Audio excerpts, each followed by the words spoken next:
I'll entertain a motion to call to order and confirm a quorum. Move adoption.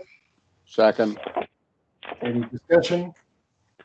Anyone opposed? That is carried. Any petitions or delegations, Mr. Leach or Mr. Yates? No. Moving on to adoption of the previous minutes of September 16, 2020. Move So adoption. Okay. Mr. Yates, did you figure out who's on first and who's on second? Sounded like Commissioner Evans, followed by Commissioner Lee. Excellent. Any discussion? Anybody opposed? Motion's carried. Any public considerations, Mr. Yates? None, Mr. Chairman. Excellent. Okay, chair's reports. I will just have a verbal, and it would be very brief, but I do want to extend my sincere appreciation for the challenging work that Corinne and the staff at Strathcona Gardens have been doing in trying to navigate the rules of the Provincial Health Authority via sports and trying to get consensus of all the different recreational complexes and facilities across Vancouver Island in trying to get some semblance of sense as to what people are doing, what the consensus is, and trying to respond in a professional manner, which they have, to all of the queries that have come forward. So thank you for what has been a very, very trying time, long hours, and in some cases, abusive issues that you've had to deal with. But well done, and I know that we're going to continue to do the right thing and comply with the orders that were given, and we will continue to work with all of our island recreational facility partners and the provincial government as to how we collectively move forward in compliance with the regulations. So thank you to staff. I'll entertain a motion on receipt of my verbal. Move Move receipt. Second. Second. Any opposed? Any discussion? Any opposed? Motion's carried. Moving on to staff reports, Strathcona Gardens Restart Plan Update. Move receipt. Second. And over to staff, if there's anything further to add. Well, I'll just pass it over to Corinne, and she can tell us what she's doing this month at the through the CEO and through the chair to the commission members, thank you and good afternoon.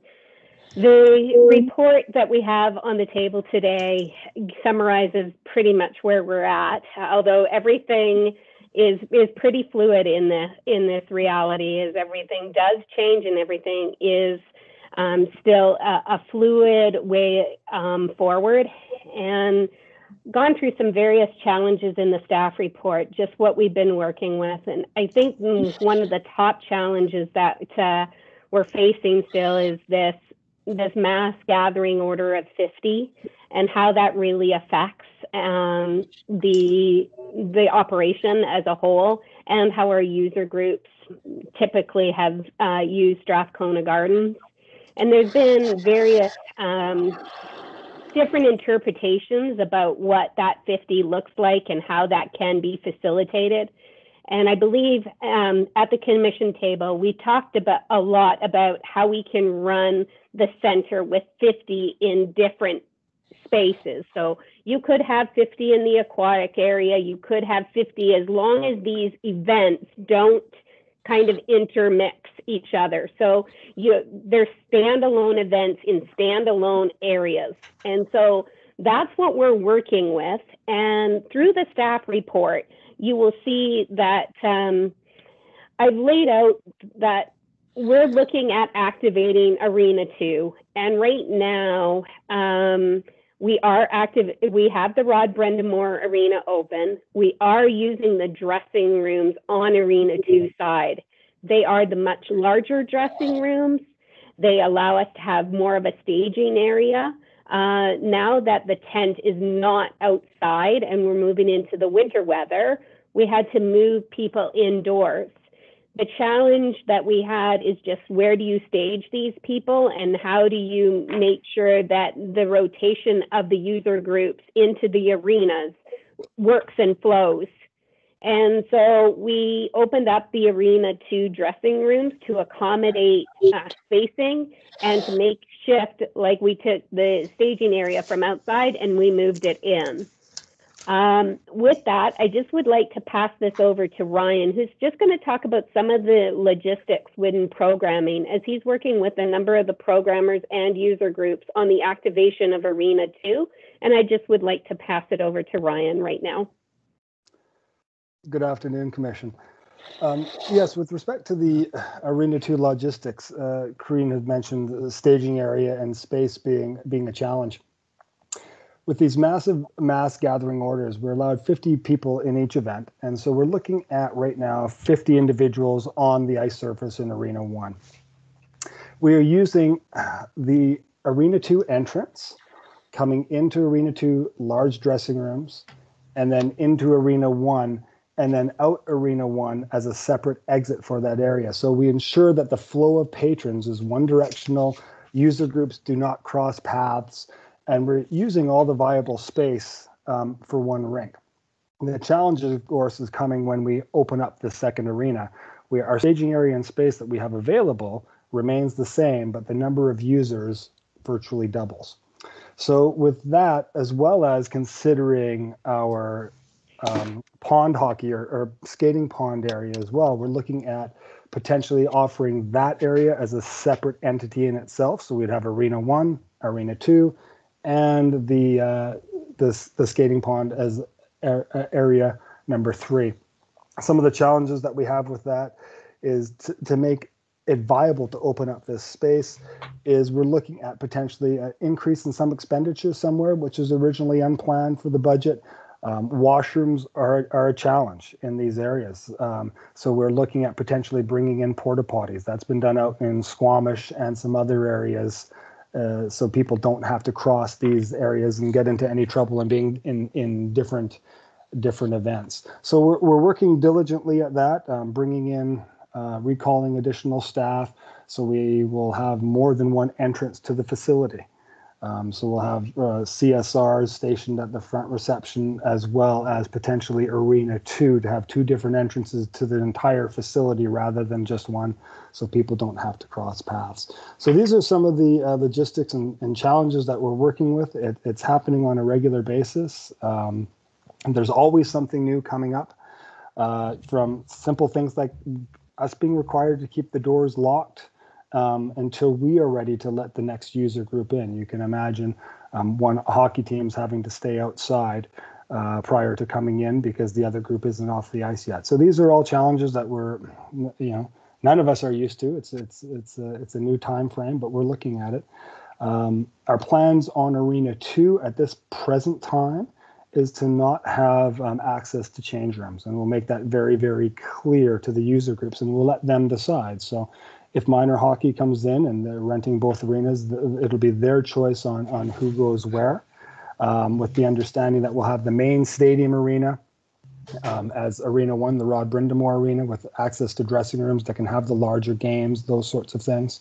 And maybe the Arena 2 is more of a practice facility, as well as then the skating pond. And we've had that a separate entrance and exit for that area as well. So lots of things to consider. I'm certain there might be lots of questions as well, and there'll be changes as well as these things progress and we find better ways to do it, and we speak with our counterparts and see what works and what doesn't work. We're fortunate that the Commission has supported us in opening the second arena. There are some even local Vancouver Island municipalities that haven't. They have the access to have 2 rinks, but they've chosen only to open up one because of that. So I think the users and us are thankful for that. So that's all I have for that. I'm happy to take some questions. Okay, thank you, Ryan, and thank you for being as accommodating and innovative with how to do this. If I'm understanding what you said, that when Wolfgang is able to give us the green light to get Arena 2 operational, then the intent is, if I'm hearing you correctly, is that users of Rink 2 will not access dressing rooms at all. They need to come ready to step on the ice, and when they're That, finished, step off the ice and vacate the building. yes, That allows us to have the opportunity just to keep those areas separate, keep the larger rooms there. Cal was at our site just before this meeting, taking a bit of a tour, and he could probably also weigh in on some of the unique challenges here. But opening up Arena 1 dressing rooms, given the spacing, the smaller dressing rooms, the amount of time in between users, it doesn't solve us anything. It actually complicates the issue even a little bit more. Had the black lobby or the lobby of the Broad Brendamore Arena maybe be on the other side of the building, and it might have been a bigger space, we may be in a different story. But the design of our facility has some limitations to it. And trying to keep events separate is also a bit of a challenge. With no crossover between the events causes us some difficulties, because once you start to intertwine those groups together, it becomes an issue. Yep. Cal? I will speak on that, Andy, if you don't mind, Chairman. Yep. Yeah, I decided to touch base with Corinne earlier today and arrange a bit of a tour just to see what the ebbs and flows are like up there and what the challenges are. And Corinne had Craig Robertson come along, and Craig is having his challenges on scheduling, and now scheduling change rooms as well as user groups on the ice, dry floor, et cetera, et cetera. So some things that came up in our conversation and our little tour is the tent that was set up out the back of Rink 1 to have the user groups be in the shade, be out of the weather a little bit, had to be taken down. And because we're getting into a time of year when if you don't have a proper all-weather tent and anchored down, that tent would end up in Sayward somewhere. There was some things spoke about that tent from user groups that weren't very positive, and the facility's trying to do its best to accommodate during these times. And so that sort of troubled me a little bit. I think they have a good idea that they'd like to take over the minor hockey coaches room in Rink 2 and use that as a type of a liaison office. So somebody from Strathcona Garden staff can be there and sort of coach these people and coaches and players, which room is open, which room is theirs, which hallway to go down, as well as open and close the door, lock and unlock the door, the entrance to Rink 2, which is actually entrance to Rink 2 change rooms for use on Rink 1. Because right now the maintenance staff is having to unlock and lock the door and having to deal with possibly parents or coaches or players that want to get in before their selected time. I think that's an excellent idea if they form that liaison position and have a home base for that person.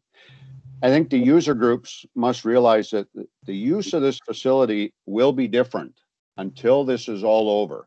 And they may not get their traditional ice they were on. They might not get their traditional time of day they were on. But we're not making these rules. We are just abiding by the rules that are set out from the public health officials. So I had a suggestion, and I ran it by Corinne and Craig, that before we do put the ice in Arena 2, we have a plan in place per these guidelines, and we have a user group meeting. Corinne suggested we do it on the dry floor in Rink 2 because we can accommodate 50 people, and we have the executives from all those user groups and possibly yourself as the chair of the commission, or to go over with these groups what's happening here and how we're having to best deal with the situation. And if the user groups don't accept what we have laid out, then our choice is to not put the ice back into rink 2 and leave it just with one ice surface and the change rooms used in rink 1.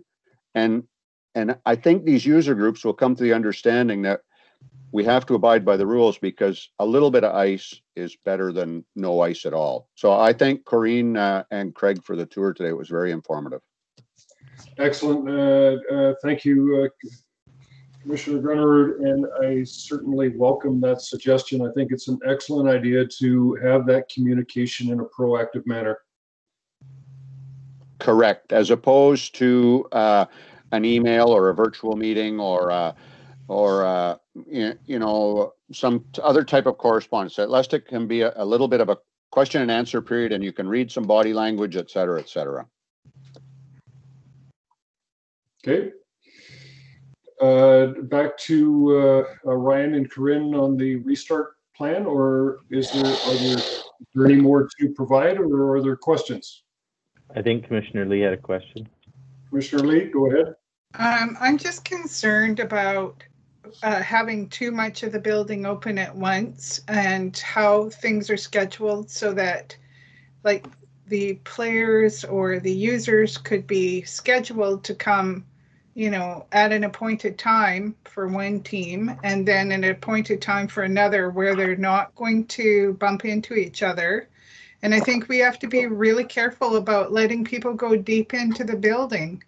Like, there should be off-limit places like washrooms and places that, unless you've got a huge staff to go and anti-bac everywhere and clean everything, I don't think that people should be able to just access the whole building. I don't know why we have to have the leisure ice open. You know, it could just be, you know, one arena at a time. Because things are getting worse with COVID. They're not getting better. So Commissioner Lee, certainly not disagreeing with any of your comments, but I think what is being proposed is options for a gradual reopening, not necessarily that we will. This is certainly going to be a day-by-day, week-by-week assessment. And what staff are doing is just providing us options as to how we can move forward if it's safe to do so. Do we have the janitorial staff available to clean in between uses in these change rooms and in these facilities? Are we doing that? Yes, Director Lee. Just to answer some of your questions and inquiries, it's hard when you're not able to see how we're operating on a day-to-day, but when you come in here, it's quite different than any normal setting would be. Everything is scheduled, everything is booked. You have screeners at the front. We know that you're here. We do an admission with some verbal screening on some questions for COVID. Everything, including the pool, the arena spaces, all of that, they all have COVID ambassadors. If you're a user group, you have to have a COVID ambassador. Everything is taken with safety of both the employees and the staff at the highest level. And we do have areas in this facility that are restricted. We don't have people flowing throughout this facility. So there are areas in where our staff can go, but the public can't because we have to operate these facilities as standalone facilities. So we've really looked at the space and the design of this facility differently than ever before. So that helps us to know, and we have to do that because we have to do COVID tracking tracing, and so are the user groups responsible for their tracking, and they have to keep them for 30 days. And be able to hand it over to the regional district should the public health authority ask for those. So everything is pretty stringent. It's not like there's a flow of people through here. Even for programs, they're smaller groups, they're smaller spaces. and we have the staff to work in these particular areas as we open them. And that's what the complexities of what we have to do is look that we have staff to be able to open those spaces. And even though somebody might be ready for with their COVID safety plan, doesn't mean that the facility is ready to do that as well. So that's the other measure, is that sometimes we can open up these, people think that we could just open it up, but we also have to realize what our resourcing is like and what we're really capable of doing. So that's what we're working through, and we're always looking at ways for as we go into this, and realizing that at any given point in time, we can either be retracting that based on public health orders, or we could be opening it up a little bit more. So just understanding that is a big part of it. Mm-hmm.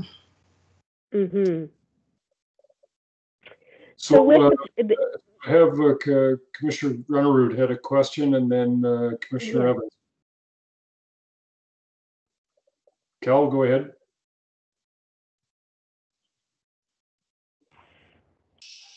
Sorry, Chair.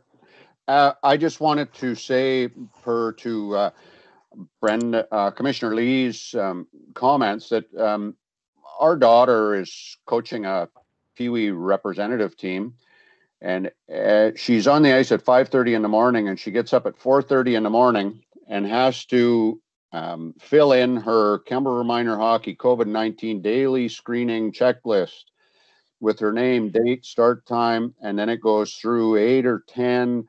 Do you have any of the symptoms? 14 days, currently investigated for COVID, et cetera, and sign it and hand it off to the parent liaison before she enters the building. So that's one thing that it's being watched very carefully on who's going in and who's going out of that building, et cetera, et cetera. So thank you. Thank you, Commissioner Evans. Thank you, Chair, and I just want to echo Chair's comments about how supportive staff have been. I know we've sent a few messages from the community to you, and just want to thank you because there continues to be, I think, some just wrong information out in the community about what is happening. So just to really appreciate how flexible you need to be during this time. But my question, Corinne, was just related to, through to staff, Chair, is just related to the ice curtain. Is that, what are your plans? I know you did mention it in the report, but just can you give me an update and how you see that supporting your plans that you have in place? So the leisure ice curtain would allow us to divide both Arena 2 and the leisure ice surface.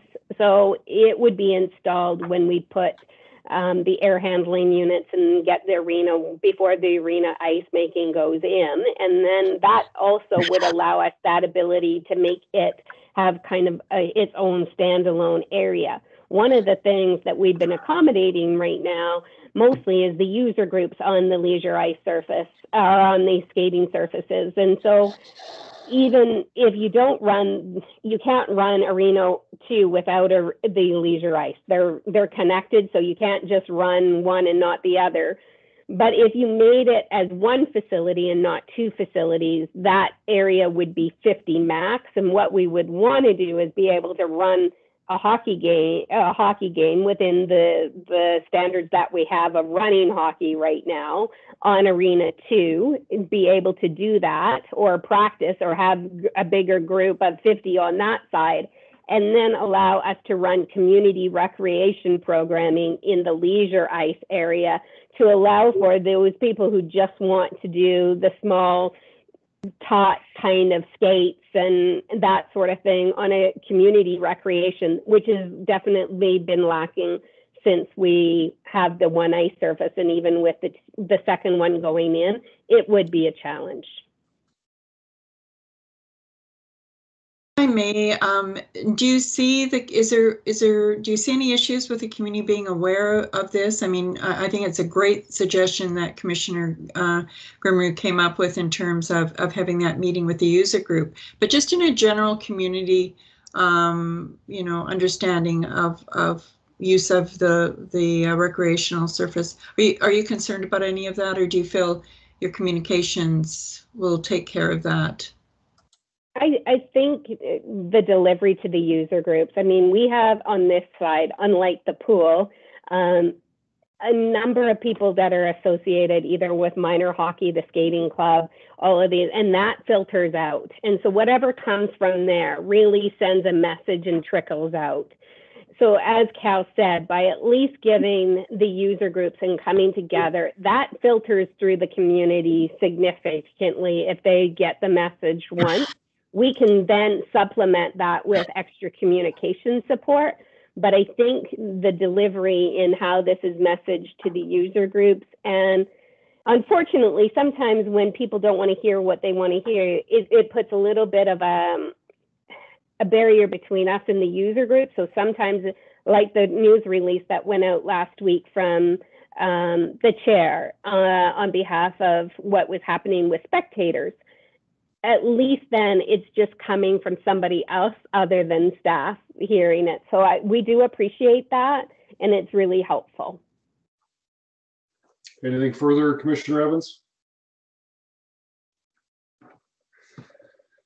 So I'll just follow up in that Tuesday morning.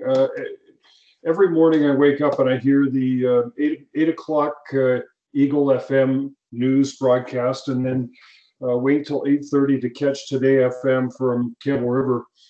And what I heard was that Strathcona Gardens, the pool was open, but we were still waiting to open up the arenas. And I immediately phoned the news station and got a hold of them. And I said, pull that story because it's not accurate. If you check the press release that we issued you, it says that the minor hockey has been operating for some time now. And the Storm just had their home game on Friday night, albeit we are not able to permit parents or fans into the arena because we are sticking with the public health orders. So they did pull that right away, which was great. I certainly appreciate that. But it's some of the misinformation that gets out there that we're trying to stay on top of, so that let's just say Facebook and rant and rave banter doesn't get out of control. So the question that I do have is that in the press release, it talks that we are going to continue to work with the Provincial Health Authority, minor hockey, via sport, and our other organizations to work collaboratively as to how, if, when, and how parents are allowed back in to view their kids playing minor hockey, or if and when and how fans may be gradually introduced into the spectator area for games or events. But that is not making any promises or guarantees. It's just that we're continuing to, we hear that message and we're continuing to keep our options open. The one thing I will say on that topic through the chair and to the commission is that we're not saying in that 50, if you want to have X amount of kids on the ice, if you want to have only 20 kids on the ice, you can have parents in that area. So the idea that you could never have parents in that area spectating the kids is how big the user groups want to have the kids on the ice versus how many you can have in the facility. So if you have 50, you could have 20 kids on the ice and 20 parents in the stands. But that would mean that you would have to have smaller groups. Yep. So it's if you want to have larger groups in there, then it's going to take away from your base to have anybody else in that facility. So that is an important part to raise. Right. Good point. So anything further on the restart plan update?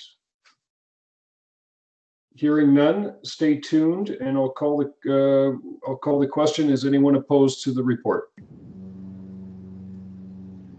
Hearing none, we'll move on to section 2, Strathcona Gardens Recreation Complex share of funding grant application to ICIP. Move CAO report. Second. Any discussion on receipt? If I can, Mr. Chair, I'll just, if Wolf will indulge me a bit, I just want to fill the commission in on what we actually submitted recently. So Wolf spent an incredible amount of hours. You can't believe how cumbersome and time-consuming these applications are. The province couldn't make it more difficult. I mean, it's unbelievable. Wolf pulled off yeoman's work doing that. And what we did with putting that together is, you know, made sure we fit to the guidelines. Now, if the commission remembers, we brought a business case back to them saying, plus or minus, to do phase 1. I came up with all these funding scenarios, and one of them being that we needed about $9.5 million of provincial funding for this program. So in talking with the funders, they said, hey, look, pull a piece of the facility out and make an application for that. So Wolf did his magic with a consultant, and we conveniently came up with the what are we calling the open space area, Karine? Not the pool, but the fitness and the wellness center. Yeah, the wellness area was conveniently about $13 million, which on 73.3% funding comes out to about $9.5 million. So what we technically made an application for was $13 million, asking for 73%, giving us about $9.5 million, and then saying, as you'll see in this report, that we have the remainder of that funding in cash.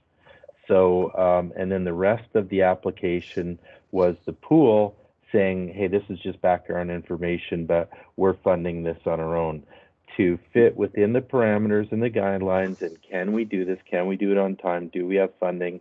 Do we fit within the amount of funding available? And do we match other projects that were awarded? So we lined all those things up, and what you see in front of you is technically what we submitted. So, you know, we've dotted our I's and crossed our T's and made sure that, you know, they can't come back with anything that says, you know, geez, it didn't fit within these parameters.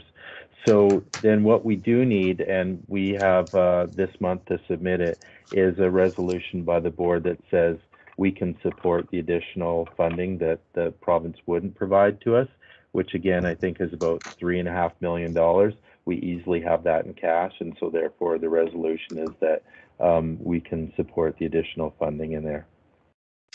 I'd move the recommendation. B, have we received it yet? Yes, we received it. Okay, I would move B, that Received the commission recommend that the regional district commit to pay its share of the total eligible costs and any cost overruns for the Recreate project concept option 1, excluding ice surfaces at the Strathcona Gardens. Second. Thank you, Commissioner Lee, and I want to again thank the staff for their creativity. I think what we heard from the discussions with Tara and the minister, and also the feedback from the first intake, was that lining the fitness and wellness rehab area into Island, our partnership and contract with Island Health, ticks more of the boxes that the grant application is looking for. You know, I think staff have done yeoman's work in putting our best foot forward, and we'll keep our fingers crossed. Any further discussion on the motion? Well, I think this is a great opportunity to get some money, and pretty soon the money's going to start drying up altogether. So we've got to really push for this. Like, we've been turned down a couple times, so we need to get something from them before all their program funding collapses. We are doing our best, Commissioner Lee, and whatever help we can get, we'll certainly push that forward. Yeah, but I really do. I think this is Last Chance Hotel. Well, that will depend on the federal government and how far they want to dig into that magical pot of money that just keeps appearing. But let's go in all in on this intake and hope for the best. So I'll call the question. Anyone opposed? That is carried. And then motion to move into closed. Move receipt of the CAO's report. Second. Second. Any discussion? Any opposed? That is carried. And move to go in camera under subsection 91C, N, and O of the community charter. Second. Discussion? Anyone opposed? That's carried. So, Mr. Yates, we all sign off and then sign back in, or can we just stay on? No, I think we'll. I recommend that you first of all terminate this meeting, and then immediately there will be another agenda before you that you can sign in, and bang, bingo, you're into the closed session. Thank you very much. Yeah. Okay, hanging up. So there's a motion to terminate recommended.